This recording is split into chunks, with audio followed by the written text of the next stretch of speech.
दिसंबर की सर्द सुबह है, कोहरा छाया हुआ है। अभी हम स्टेडियम में मौजूद हैं, लेकिन प्रदेश का सियासी पारा एग्जिट पोल के जिस तरह के पूर्वानुमान हैं उसके बाद से गरमाया हुआ है। आप देख सकते हैं कि अभी स्टेडियम के अंदर सांसद सुखबीर सिंह जौनापुरिया, जो कि प्रदेश उपाध्यक्ष में दौड़ लगा रहे हैं, वो माहौल को गरमाने की कोशिश कर रहे हैं। देखिए, हम उनको बात करने की कोशिश करेंगे।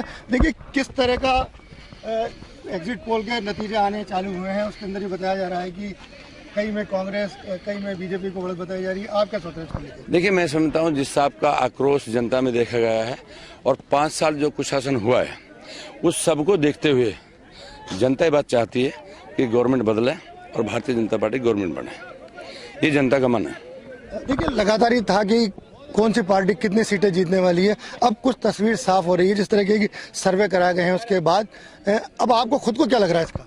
मैं समझता हूँ, हमने पहले भी कहा था कि 110 से लेकर 130 तक की सीट आ सकती है, क्योंकि कई अंडरकरंट हुए हैं उन सबके नतीजे देखते हुए। पर मैं आपका हूँ कि हमारी 125 सीटें आएंगी।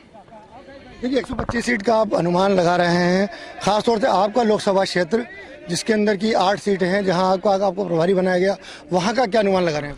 मैं समझता हूँ अगर उस बात भी वह है, सामाजिक के नाते अगर रहूँ अजमेर से लगा के, और ये वहाँ तक कि मैंने पार्टी में कहा था कि हमारी 45-50 सीटें ऐसी बनती हैं जो SC ST की या जनरल की सीटें हैं। इन सब पे खास तौर पे एक सांसद होने के नाते नहीं, एक राष्ट्रीय अध्यक्ष होने के नाते मैं कहूँ, मेरे समाज ने बहुत अच्छी वोट दिए हैं भारतीय जनता पार्टी के पक्ष में, और उसकी वजह से आज ये रिजल्ट है। चाहे मैं यहीं से आपको बता दूँ, चाहे दूदू हो, चाहे बगरू हो, चाहे चाकसू हो, चाहे निवाई हो, चाहे बामणवास हो, चाहे आगे, ये सारी सीटें जीत रही हैं। और सिर्फ इसमें ये बात है कि सारा गुजर समाज आक्रोश हो गया इस बात के लिए और बीजेपी में वोट दिया। लेकिन 2018 के अंदर तो ये था कि सचिन पायलट साहब को जब मुख्यमंत्री का कैंडिडेट प्रोजेक्ट किया गया, उसके बाद गुर्जर मतदाता पूरे कांग्रेस के पक्ष में लामबंद हुए, तो लगता है वो डाइवर्ट हुआ है। देखिए, मैं समझता हूँ लगता आज नहीं डाइवर्ट हुआ, लोकसभा में डाइवर्ट हो गया था, क्योंकि जिस हिसाब से एकदम जब हुआ, और मैं समझता हूँ काशी इस बात को सब चाहती है कि भाई मेरे समाज को कोई मुख्यमंत्री बन रहा हो तो समाज वोट देता है। काशी मुझसे पहले माननीय करोड़ीलाल जी को दी था।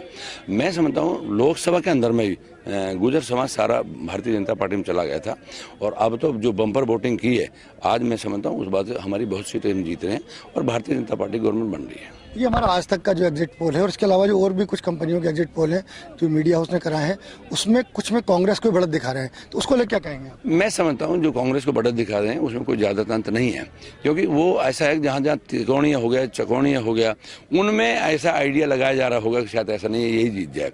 लेकिन मैं अंदर जो जनता की बात है, जनता तक हम रहते हैं, और जो जनता की भावना है, जनता की भावना ये है कांग्रेस के शासन को फेंको और भारतीय जनता पार्टी गवर्नमेंट बनाओ, और वो बनी है। टोंक के 4 विधानसभा क्षेत्र, जिसमें से एक सर्वाधिक महत्वपूर्ण टोंक विधानसभा क्षेत्र, जहां सचिन पायलट चुनाव लड़ रहे थे, क्या कहेंगे इसको लेकर? देखिए, मैं समझता हूँ जो वोट का समीकरण है, वोट का समीकरण इस आपका है कि माइनॉरिटी को देखते हुए कि अभी 60-65 हज़ार वोट माइनॉरिटी है, और माइनॉरिटी मैंने बता दी खूब नाराज थी जिस दिन 31 तारीख को सचिन पायलट ने कहा था कि मैं आज ही अपना जलवा दिखा दूंगा। उन्हें सबसे बड़ी बात है कि अदर समाज के लोग तो आए, लेकिन माइनॉरिटी का एक सिंगल आदमी नहीं आया था। अब मैं समझता हूँ माइनॉरिटी की मजबूरी, माइनॉरिटी और कहीं वोट दे नहीं सकती, और मजबूरी होकर फिर उसने आपस में हाथ जुड़वाए, पैर पकड़वाए कराए, और उसमें है, तो उस वजह से वो वोट का समीकरण इस टाइप का बन रहा है कि वहाँ वो लाख वोट तो उसे मुफ्त में मिलनी है, तो उस वजह से जीत सकता है। तो मतलब आपने कहा कि सचिन पायलट टोंक की सीट को जीत सकते हैं, लेकिन अगर ये होता है कि कांग्रेस की सीटें इतनी आती है कि वो सरकार फिर से बनाए, यानी कि लगातार सरकार रिपीट करे, तो क्या फिर वो मुख्यमंत्री का चेहरा होंगे? कौन होंगे? सचिन पायलट साहब। आज ना हो, कल ना हो, कभी नहीं हो सकते। अशोक गहलोत, मैंने पहले भी आपको इंटरव्यू दिया था कि जो सुप्रीम पावर है उसमें अशोक गहलोत सुप्रीम पावर है। आज की डेट में 10 जनपद भी नहीं है, जो करेगा वो सुप्रीम पावर वही है अशोक गहलोत जी।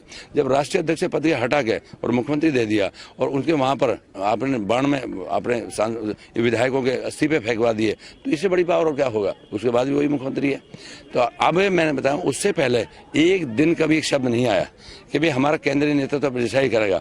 अब कल से मैं देख रहा हूँ, अब कांग्रेस कह रही है हमारा केंद्रीय नेता है। मैं अब सचिन पायलट और अशोक गहलोत दोनों को एक कमरे में बंद करके सुहा भी देना कि रात के सोते रहो कि अब एकजुट हो गए, तब भी कोई नहीं मानना।